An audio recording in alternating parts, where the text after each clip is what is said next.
कोल्हापुरातल्या करवीर तालुक्यामध्ये बालिंगेमध्ये अवैध गर्भलिंग तपासणी करण्यात येत असल्याचा प्रकार उघडकीस आलाय। अवैध गर्भलिंग तपासणी करणाऱ्या एकाला अटक सुद्धा करण्यात आली। बालिंगेमध्ये एका बंगल्यामध्ये गर्भलिंग तपासणी केंद्र सुरू होतं।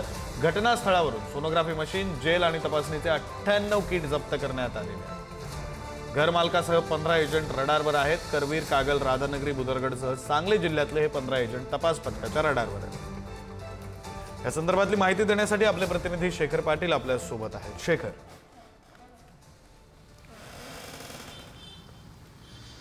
विक्रांत बरोबर आहे। गर्भलिंग निदान आणि गर्भपात अशी प्रकरण ही आजची कोल्हापूर जिल्ह्यातली नाहीत। यापूर्वी देखील वारंवार अशा घटना घडलेल्या आहेत। आपल्याला माहिती आहे की आरोग्य मंत्री प्रकाश आंबेडकर आणि वैद्यकीय शिक्षण मंत्री हसन मुश्रीफ हे दोन्ही याच जिल्ह्यातले आहेत आणि या जिल्ह्यामध्ये ते मंत्री होण्यापूर्वीपासूनच अशा पद्धतीचे प्रकार जे ते सुरू आहेत आणि आता मंत्री असताना देखील काही घटना उघडकीस आलेल्या आहेत। त्यामुळे एक गंभीर बाब आहे।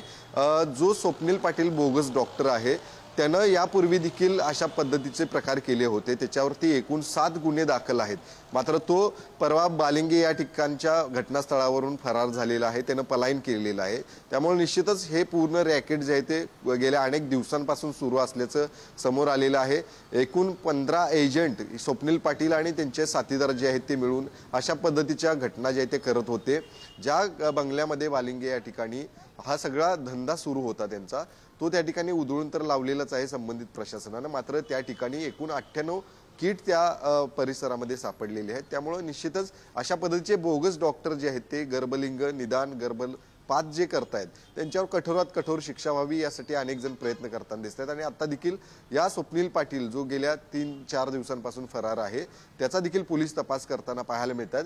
7 गुन्हे दाखल होऊन सुद्धा जेलची वारी भोगून आल्यानंतर सुद्धा अशा पद्धतीचा प्रकार जर तो करत असेल तर त्याच्यावरती कडक शासन होणं गरजेचं आहे, कडक कारवाई होणे गरजेचं आहे। आणि त्या दृष्टीनं आता पोलीस कशा पद्धतीने प्रयत्न करणार आहेत हे पाहणं गरजेचं आहे। त्याच्यावरती मोकांतर्गत कारवाईसाठी देखील प्रस्ताव जो आहे तो देण्यात आला होता अशी देखील माहिती मिळते। स्वप्नील पाटील याच्यासारखेच जे 15 एजंट आहेत ते देखील तितकेच जबाबदार आहेत।